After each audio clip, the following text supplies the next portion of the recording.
Florencia, para un poco. No, déjame. Quiero chocar esta Ferrari. No ves que estas son las rutas de Catamarca que van a La Rioja? Acá no se hizo obra pública. Estamos en el 2025. Claro, es anacrónico. En una ruta provincial con una Ferrari. Sí. Vamos a hacer bosta. Vamos a frenar un poco. Sí, un saludo a Catamarca. Un saludo a Catamarca. Y a sus rutas. Y a sus rutas que deben ser hermosas como esta imagen de archivo que sacamos. Pero ¿por qué estamos arriba de una Ferrari, Florencia? Arriba no de cualquier Ferrari, sino de una Ferrari. Una Ferrari Testarossa. Una Ferrari Testarossa. Un modelo especial que tuvo nuestro expresidente Carlos Saúl Menem. Lo voy a decir. Hubo un tiempo en que no podíamos decir el nombre completo porque daba mala suerte, pero ahora ya está. No, ya. Yo creería que eso ya caducó o no sé. Después del 18 de diciembre de 2022 ya se puede decir cualquier cosa. Exactamente. A esta altura ya podemos decir cualquier cosa. Bueno, sí, Carlos Saúl Menem, que es para nosotros, para los millennials, los y las millennials, es el presidente de nuestra infancia. Pensá que estuvo, ¿cuánto? ¿8? No, 10 años. 10 años, del 1989 a 1999. Claro, nacimos, porque de Alfonsín mucho no nos acordamos, pero era un señor de bigotito, bastante amable. Serio. Que nuestros padres nos decían, no pienses eso. Algunos padres decían eso. Pero para nosotros el presidente era el Carlos. Fue el Carlos durante 10 años. Y era una cuestión de prender la tele, prender la radio, porque era lo único que había. En todos los canales siempre se mencionaba de una cuestión jovial y era el signo de la década de los 90. Claro, exactamente. Si hay un personaje que en Argentina resumió la década de los 90 con todo lo que tiene, con sus luces y sus sombras, es Carlos Saúl. Nos parecía que había que, no sé si decir rendirle homenaje, pero un poco revisitarlo, revisionarlo, porque realmente para nosotros fue más que un presidente, fue como un rey, fue casi como un emperador. Es nuestro emperador, Carlos I. Exactamente, es Carlos I de Anillaco. Él intentó, de hecho, perpetuarse en el poder, ya lo vamos a hablar, no le salió, pero bueno. Poné primera y vamos a Anillaco. Estamos en Anillaco, yo conozco a Anillaco, ¿te conté? No, ¿en serio fuiste? Fui a Anillaco, sí, porque tengo familia en La Rioja. Muy bien. Y mi papá nos llevó a Anillaco para ver. Era un pueblito de, ahora no sé cuántos habitantes, pero muy pocos habitantes. Acá. Cortemos. La magia de YouTube. Que tenía un aeropuerto internacional.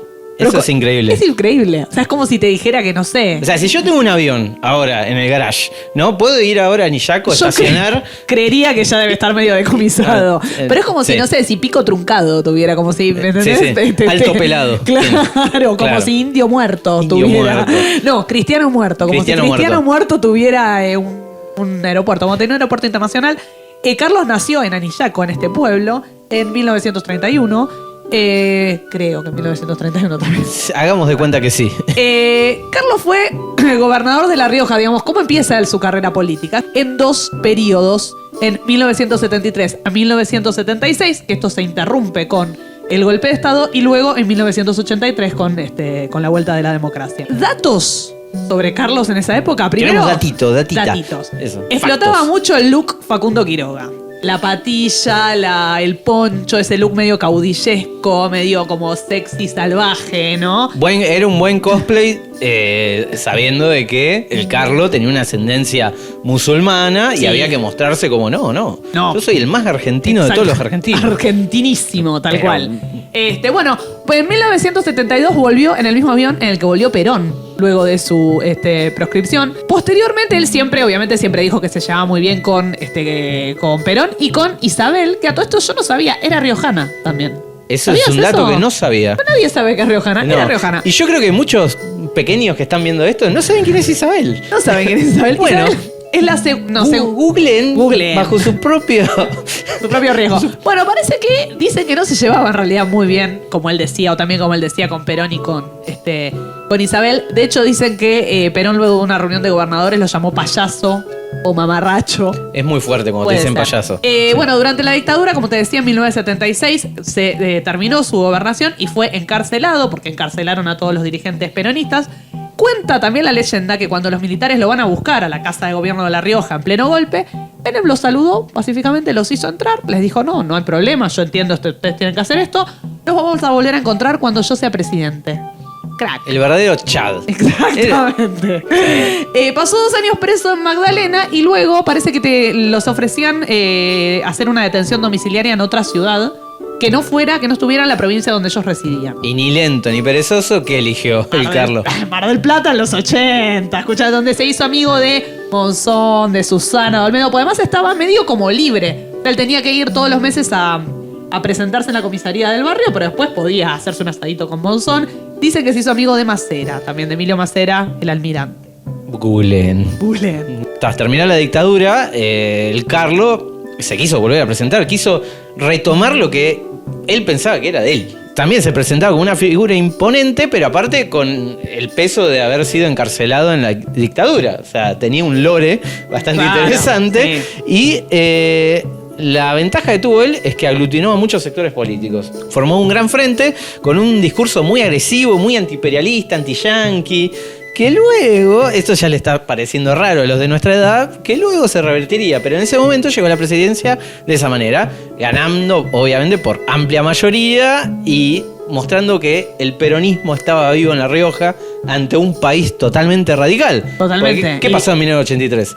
Ganó las elecciones presidenciales Raúl Alfonsín, radical. Sí, porque bueno, al otro lado está Herminio Iglesias, que era un impresentable.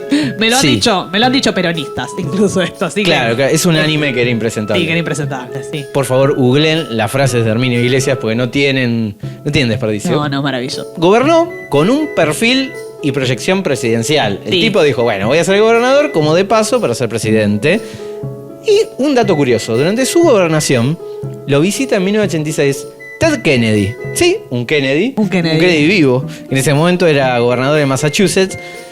Y eso hizo que el discurso del Carlos cambiara. ¿Por qué? Porque a Estados Unidos le parecía medio extraño que había un caudillo, un tipo que estaba en contra de ellos. Entonces dijeron, vamos a visitar al ñato lo visitaron a Menem.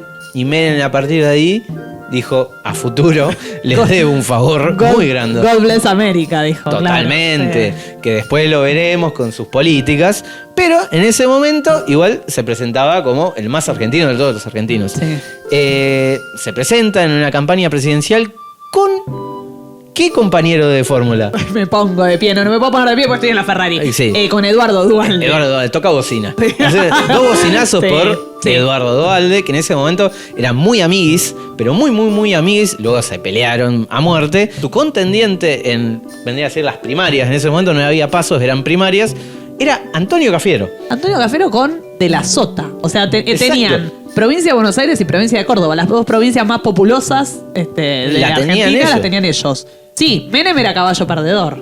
Eso lo decían todos. Nadie pensaba que él iba a ganar las primarias. Aún así, ganó por amplia mayoría y con frases muy fuertes. Muy fuertes y que todavía nos quedan en la cabeza, como cuáles, Florencia. Te viene el salariazo. El salariazo. ¿Qué significaba eso? Que un salariazo. Nunca supimos, porque nunca pasó en 40 años, pero bueno. Se venía el salariazo. Se viene en fútbol de primera. Era. Hagamos la revolución productiva, salariazo, revolución productiva, eran las 2 promesas. Claro. Ya sabíamos que eran, pero iban a pasar. Sí. Y la más linda, la mejor de todas. Síganme, no los voy a defraudar. Remeras con eso, tazas. Sí, era la frase. Era la frase, pero también quería agraciarse con la religión, siendo él musulmán. Sí, que después se volcó al cristianismo, digamos, se convirtió porque no podía ser presidente. Exacto, es como un Constantino de la edad moderna. El eslogan que tenía era, a los tibios los vomita Dios. Hermosa, la mejor frase de toda la Biblia. Es hermoso. Hermosa. Ante su pueblo se mostraba cercano, se mostraba interesado, pero en el fondo tenía una cosita media gorilesca conservadora que la escondía, pero que en su gobierno como presidente la iba a estallar. La dejó ser. Hizo un unboxing directamente de conservadurismo. Vienen las elecciones, momento cúlmine del país porque veníamos de inflación, crisis con los últimos años de Alfonsín y va a tener que enfrentarse a Eduardo Angelós. ¿Qué es un Eduardo Angelós? Era un peso pesado del radicalismo. Claro. Eduardo Angelós. Era como el emperador de Córdoba en su momento. Sí. Era la figura radical más fuerte inclusive más que Alfonsín. Llega el momento de las elecciones y gana por el 48%. ¿Quién pudiera ganar por el 48%? Un lujo, un lujazo. Un lujazo, pero eso no sería todo. Después vamos a hablar de la segunda presidencia, pero vamos a detenernos acá en Anillaco y sigamos con la primera. Asume adelantadamente porque el país ya estaba bastante complicado, con saqueos, no como en el 2001, pero bastante complicado, con una inflación altísima. Llega al gobierno y hace todo tipo de reformas. Quiere cambiar todo, viene con un nuevo plan de país, básicamente, y se aprueba la ley de reforma del Estado, que son reformas de desregularización, reformas liberales, en lo económico, en lo cultural, hay privatizaciones de todas las empresas estatales, apertura de importaciones y libertad de mercado y precios. No me suena a nada. No. Ni un poco. Nunca lo vimos. A finales de 1989, medio que se pudre todo con esas reformas, renuncia a su primer ministro de Economía y asume un nombre que a todos nuestra edad está en la cabeza, pero capaz que no lo tenemos, que es Herman González. Sí, es cierto. ¿Quién es? No sabemos, pero lo retenemos. Pero lo tenemos, sí. Así que más Sí. para googlear. Sí. Y empiezas medidas más profundas, drásticas para bajar la inflación. Medio que se estabiliza y en 1991 repunta la economía y ahí es donde entra en escena la figura principal de los 90. El otro Chad. El otro Chad. Domingo Cavallo. Cavallo, esa persona que siempre la escuchaste, aunque no importa la edad que tengas, Domingo Cavallo siempre está. Acá empieza el verdadero menemismo. Sí, totalmente. Sí. Con Cavallo, porque Cavallo, ¿qué hace? Cavallo, por algo medio complicado que no vamos a explicar acá, No. pero lo que hace es, que de alguna manera, hace equivaler un peso a un dólar. En teoría, el Banco Central tenía suficientes reservas de dólar como para poder cubrir lo que era la circulación. de pesos. después descubrimos que todo eso era mentira. Era todo mentira. Era todo mentira. Pero bueno, en Pero ese bueno. momento estábamos todos reconvencidos de que era así. Sí. Y entonces, un peso, sí, niños, un peso valía un dólar. Sí. Con todo lo que eso implica. Digamos, podías irte a Miami pagando menos que lo que te irte a Córdoba. Era una panacea. Era una panacea para algunas cosas, para otras no. No. Después nos dimos cuenta Después de nos que dimos cuenta que no. hizo pelota la industria nacional, el desempleo. Bueno, pero no me voy a adelantar. Vamos a Vamos por esos, partes. esos hermosos años 90 donde un dólar valía un peso. Menem se volvió una figura del jet set, un famoso, aparecía en todos los medios, aparecía en eventos deportivos, el tipo estuvo con los Rolling, estuvo con Madonna, jugó al básquet con Michael Jordan. Eso me parece que fue un efecto Mandela. No fue con Michael Jordan. No. Vieron el edit de Michael Jordan. Eso, se vuelve una figura muy, muy mediática. En Estados Unidos hace un montón de amigos. Hay un video en 1991 que él visita el Congreso de Estados Unidos y se paran a aplaudirlo de pie. Están 2 minutos y medio aplaudiéndolo. Ese chico popular del barrio. Sí, tal cual.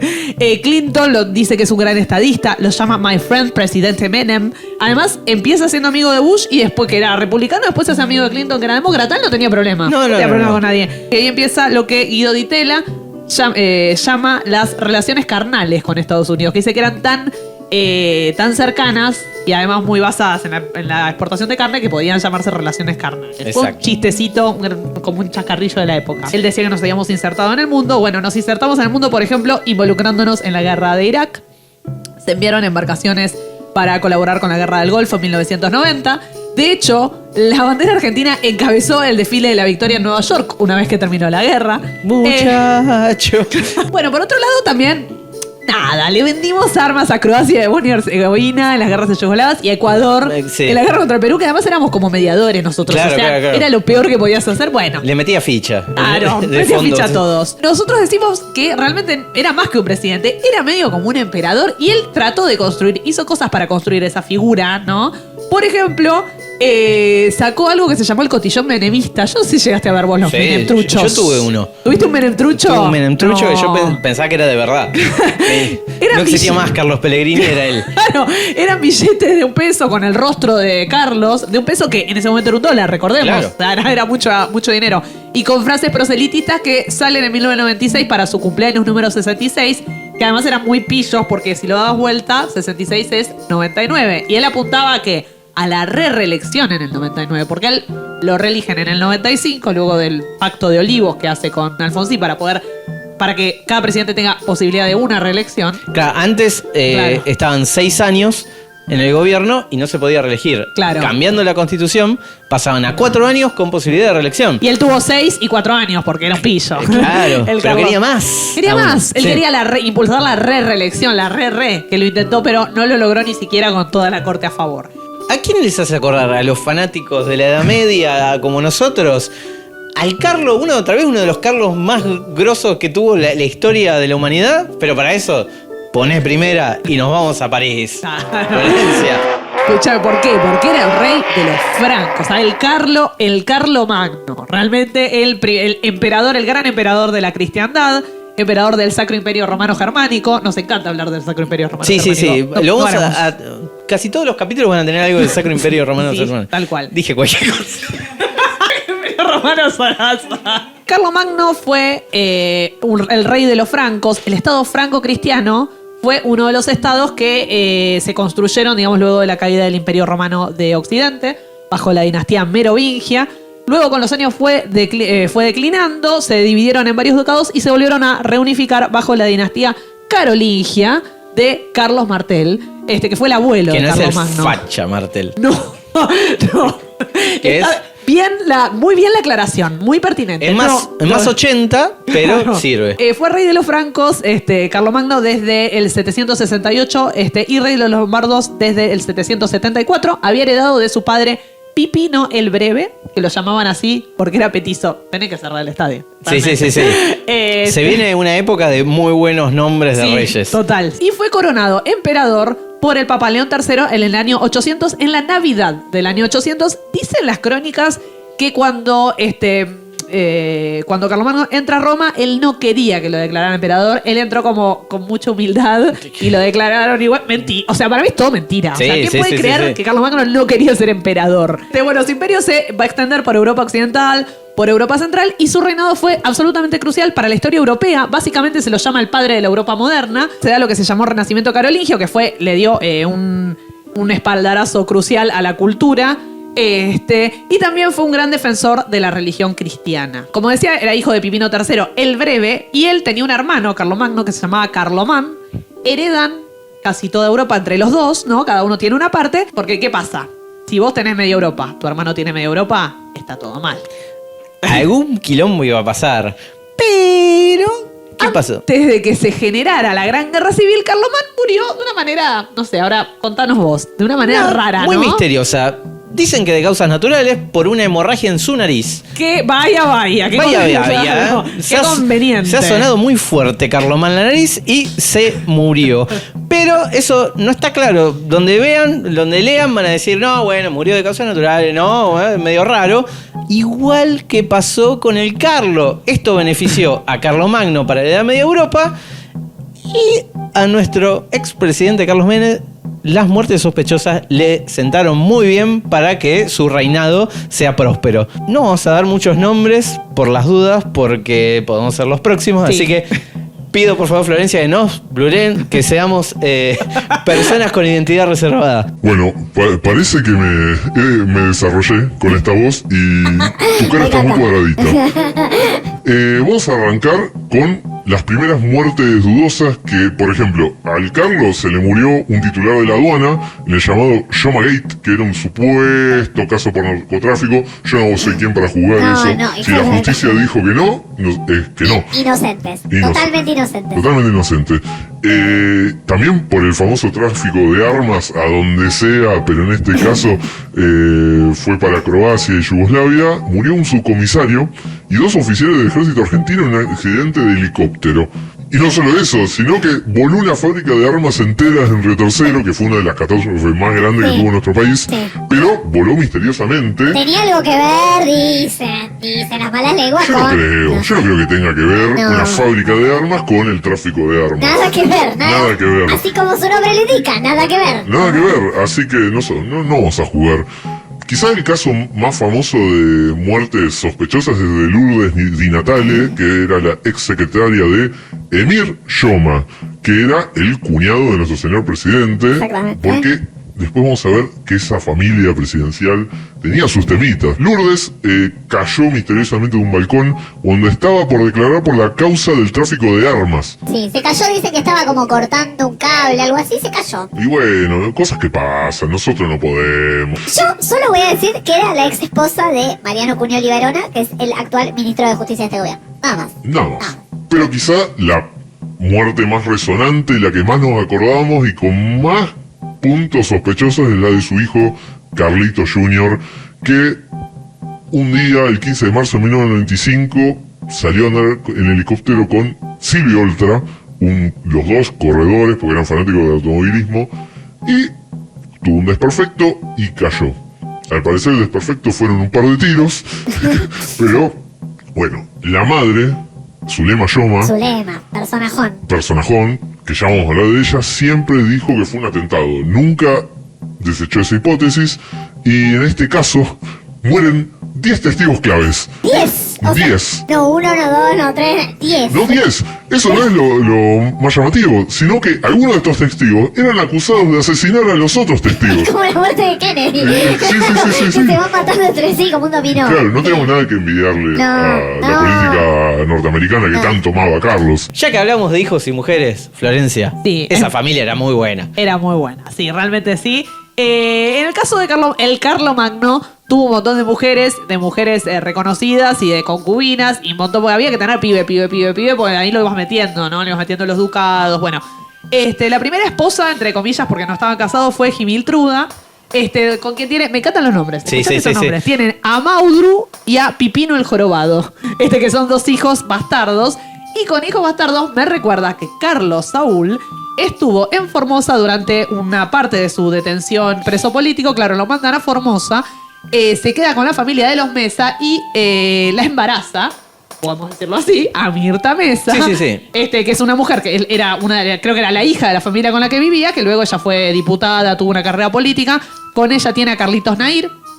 Y Qué ella personajón, Carlitos Nair. Gran personaje. Y luego ella se suicida, desuscribe de la vida. Se desuscribe de la vida. Se desuscribe de la vida, se tatecida. Se tatecida. Bueno. Imongamos ese término, por favor. Exactamente. Le mandamos un saludo a Carlito Nair, que me cae re bien. Me parece que es nuestro Jesse Pinkman. Sí. Está como siempre al borde. Se disparó en una pierna con una... Fue adicto a la morfina. Se Sí, disparó está preso, creo, ahora. ¿O no? No sé, puede que sí. Sí. Puede que esté preso, sí. Quizá en el momento que ustedes lo estén viendo esto, esté preso. Sí. Pero un saludo muy grande a Carlitos Nair. Lo queremos. Nos cae re bien. Bueno, luego se casa con Ermengarda, la hija de Desiderio, rey de los Lombardos, en un casamiento que, como los casamientos de esa época, era una cuestión de alianza política. Y luego de unos años la repudia y anula el matrimonio, aparentemente por falta de descendencia y probablemente para casarse con otra que le representara alguna alianza mejor. Y eso me recuerda que en 1990 Carlos Saúl expulsa a Zulema de la Quinta de Olivos. Mientras Carlos Saúl estaba en Roma, había ido a ver los primeros partidos del Mundial, Zulema trata de entrar a la Quinta de Olivos, que era la casa donde vivía Carlos con su familia, y le dicen: momento señora, usted no puede entrar, tengo órdenes expresas de no dejarla entrar y tengo hasta spray de esos spray paralizador para no dejarla entrar. Exactamente. Zulema, bueno, aparentemente se enviaron unas solicitadas públicas donde él dijo que ella estaba tratando de influenciarlo negativamente a nivel político. Ella decía que estaba rodeado de corruptos.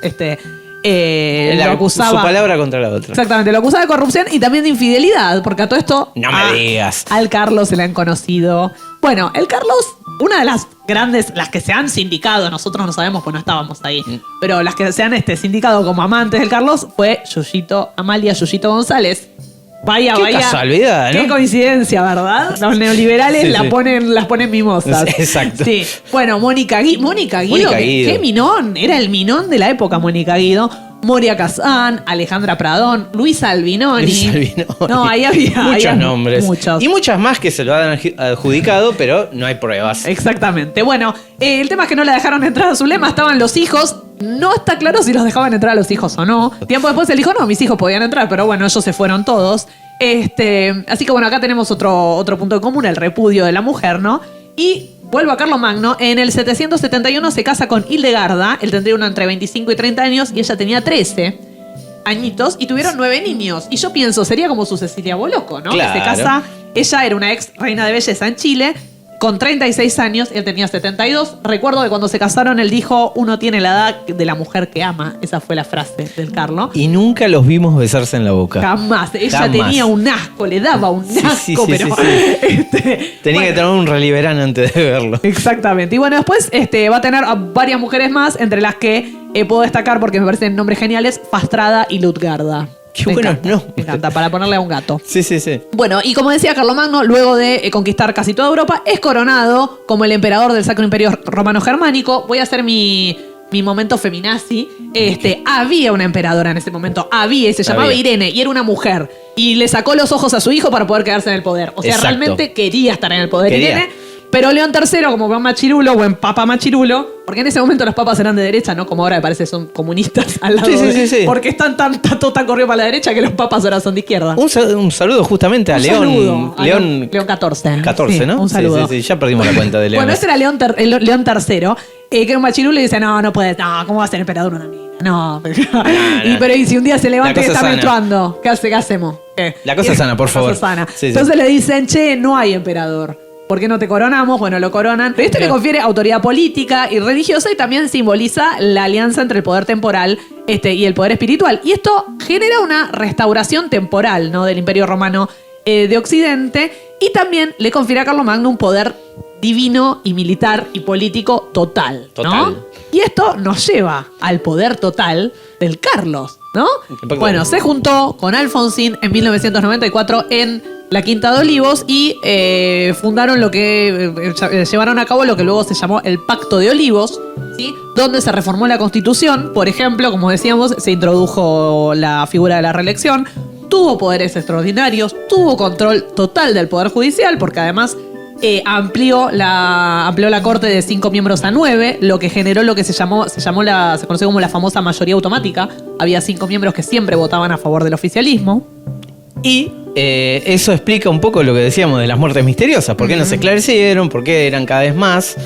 Y es importante el contexto en donde todo esto surge. Vivíamos en un mundo en donde se escuchaba una palabra que estaba en todos lados: la globalización. Sí, ¿Qué es la globalización? No lo sabemos tampoco, porque nunca nos quedó claro qué era la globalización. Pero era algo que estaba llegando y que estaba viniendo y que era muy fuerte y que iba a cambiarlo todo. Iba a cambiarlo todo. Igual estábamos viviendo un cambio, sobre todo tecnológico, pero surgió justo en el momento, en el contexto en donde el Carlos era presidente de nuestro país. Vamos a explicar un poco más porque esta gente no sabe usar Google y necesita usar ChatGPT, sin menospreciarlo a ustedes, No, pero no, es no. verdad.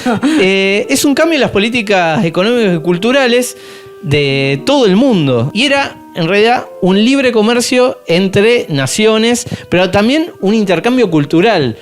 Eso era facilitado a través de las telecomunicaciones también. Se abren los mercados, pero a la vez la tecnología permitía de que dos personas puedan hablar en dos puntos del mundo, Claro. se podían ver. Eran los orígenes de Internet. Piensen que no existía Internet en esa época y era muy rudimentaria, pero también la televisión se hacía cada vez más masiva, la televisión por satélite. El cable. El O sea, cable. fue el principio del cable. Yo tengo el recuerdo de que y acá se me cae el documento, pero cuando me vinieron a instalar BCC.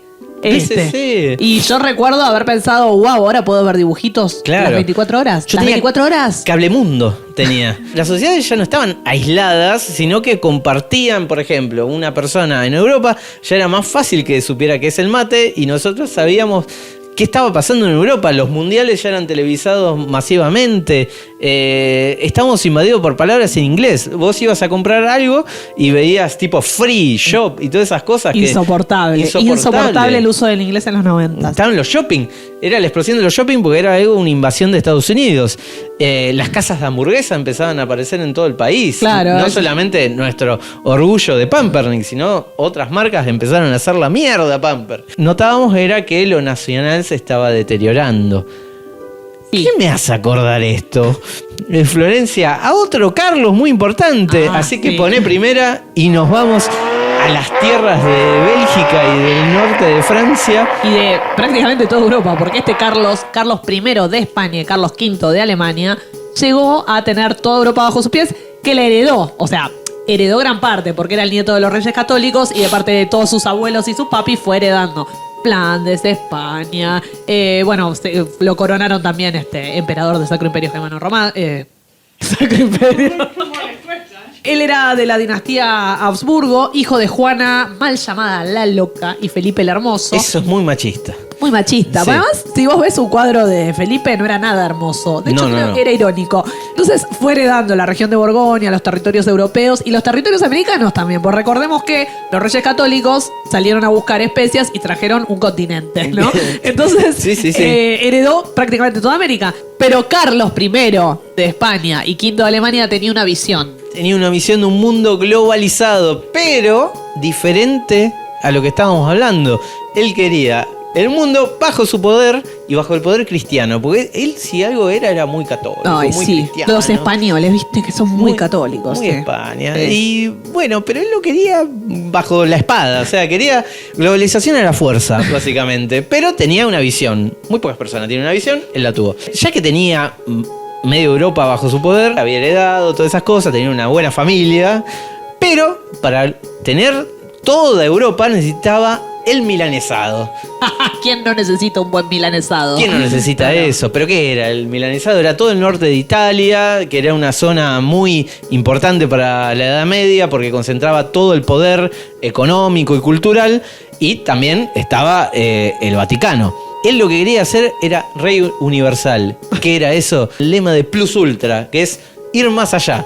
Como ya tenía América, también quería Europa y la Luna, básicamente quería, pero todo lo quería bajo el catolicismo. Libró un montón de batallas para conseguir su cometido, porque no era a través de la cultura y la economía, sino a través de la espada. En 1526 lo logra, le gana a los turcos, lucha contra Roma y aprovecha lo que fue el saqueo de Roma, como también lo hizo Carlos en su Claro. momento. Y en 1529 el Papa Clemente VII lo corona. Un poco también como para decir, che, este se me viene encima, vamos a quedar bien, como todo buen papa. Vamos a arreglar. Sí, claro. Esto se habla. No hay necesidad de No, sacar esa no. espada. Vos sentate. Va, lo hice con Carlomagno, no lo voy a hacer con vos que te llamas Carlos. Ya está. Bueno, lo corona emperador, es el nuevo Carlomagno y tiene todos los territorios que él anhelaba. Le interesaba una autonomía entre las regiones. Piensen que es muy grande su territorio, es Europa, es América, se estaban descubriendo algunas islas del Pacífico también, peleando con los portugueses. Y bajo su poder quería que cada uno vayan intercambiando sus productos y generar un gran modelo económico, que fue un poco el germen del capitalismo en esa época. No lo sabían en ese entonces, pero así se gestó. Bueno, malió sal, porque al ser tan grande, algunas cositas fallaron. Después fue derrotado por los musulmanes, después los franceses se pararon de mano y dijeron, no, querido, Francia tiene sus propios reyes. Y lo más duro para él fue, le tocaron right in the Catholicism, la reforma luterana. Sí. ¿Qué fue la reforma luterana? Un tipo que se llamaba Lutero dijo, pará, Maquinola, el Papa, ¿sabes lo que puedo hacer con el Papa y con todos los curas? Bueno, fueron protestas y cambios que cuestionaban un poco de, ¿por qué me está diciendo el cura esto si la fe es otra cosa? Bueno, decidieron hacer como... Se iban un poco de tema. Vendían las sí. indulgencias, como que si querías que Dios te perdonara tenías que comprarles. Claro, era una época donde el catolicismo estaba medio Ahora, baja. claro, ahora te venden el rosario que huele a flores, qué sé yo, la Sí. figura de Bergoglio. no Era una sé. cuestión de marketing. Sí. Ahora, buen marketing, antes mal marketing. Estaba sí. un poquito complicado. Igual. Y no logró lo que él quería, que era un orbe católico. ¿Qué es un orbe? Un planetita, una cosita redondita que representaba el mundo. Bueno, si ustedes verán, varias pinturas de los grandes reyes tenían una pelotita con una cruz que representaba que el mundo era católico. Pero bueno, al igual que Menem, el paraíso del mundo globalizado, el paraíso del 1 a 1, terminó y fue el fin de una era. Florencia, estamos todos muy tristes. Sí. ¿O Sí, no? sí, ¿O siempre es triste que una era se termine. Y bueno, lo loco es que esta era de los Habsburgo, ¿no? Esta dinastía reinante que empieza con Carlos I, termina con Carlos II. En el medio hay 3 Felipes, ¿no? Tenemos Felipe II, III, IV. Y va a terminar con Carlos II, que es el monarca del final. Es como el Carlos que no logró la re, digamos. Claro, el Carlos caído, que todos lo bardeaban. Yo creo, poné primero, vamos a Madrid. Vamos a Madrid ahora mismo. Yo lo lamento, pero bueno, es eso. Es el Carlos II no logra una descendencia, no logra tener herederos. ¿Por qué? Bueno, acá también, endogamia malezal, digamos. Sí. Veníamos de 3 o 4 generaciones de casarse entre primos, entre tíos, entre hermanos, y entonces este muchacho pobre tuvo una pésima salud, que entre otras cosas hizo que no pudiera tener no hay herederos. genes que aguanten, por favor. No, por eso no. Es demasiado chico. Cálmense un poco. Bueno, era hijo de Felipe IV, este último Felipe también de los Habsburgo. Su padre muere a los 4 años, por lo que asciende al trono bajo la regencia de su madre. Bueno, como decía, tenía muy mala salud. No se sabe, hay debate entre los historiadores si tenía algún síndrome tipo de Klinefelter o de X frágil, que son mutaciones cromosómicas y genéticas, que van a explicar no solo su infertilidad, sino que parece que tenía problemas madurativos, era un poco lento, discapacidad intelectual, problemas emocionales, sociales, del lenguaje, no sabía leer, dicen que no sabía leer, no había aprendido a leer ni a hablar hasta bastante avanzada su edad.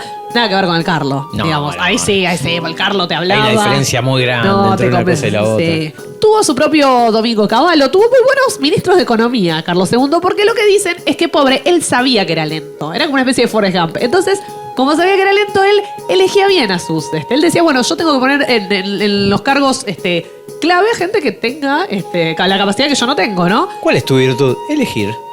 Tuvo a su ministro de Economía, digamos, al cargo de las arcas, de las finanzas, a Juan Francisco de la Cerda, duque de Medinaceli. Me encantaría ser duque de Medinaceli. Si alguien tiene algún datito, me lo dice. ¿Qué frenó? La inflación, porque a todo esto, claro, como vos decías, esto lo que vemos es el principio del capitalismo, lo que conllevó, entre otras cosas, la inflación. Es la primera vez, con este paso del feudalismo al capitalismo en transición, que experimentan inflación. Juan Francisco de la Cerda frenó la inflación y de hecho provocó deflación. Nosotros nos parece como ciencia ficción. ¿Qué es eso? ¿Qué es eso? Es que los precios bajen. ¿Sabes qué puede pasar, Juan? No me créeme. No te creo. No. Para mí eso no pasa. Ha pasado. No, decime qué pasa. No. Fue muy beneficioso para los súbditos, como te imaginarás, pero muy perjudicial para las arcas públicas y para los impuestos, obviamente. Claro. ¿Alguien quiere pensar en los impuestos, por favor? Exactamente. Y bueno, voy a citar a Elvira Roca Barea, que es una historiadora, que dice: el estudio de la época de Carlos II es que Habsburgo no fue un mal rey. Era feo y tenía mala salud. Bueno, qué juzgona, Elvira, sí, O sea, sí. bueno. No se opinan de las cuerpas y de las saludas. Exactamente. Pero no era idiota ni vago, sino en realidad muy consciente de sus obligaciones. Y muy amigo de sus amigos. Y muy amigo de sus amigos. Y esto de que era feo y tenía mala salud me hace acordar que Carlos Saúl se operó un par de veces. Tuvo un par de operaciones por cuestiones de salud, pero en una de sus operaciones, allá por el 1995, salió y de pronto no tenía arrugas. Estaba tenía arrugas. Lisito. Sí. Y él dijo que lo había picado una abeja. Sí, así Una que... avispa. Sí, una avispa. Bueno.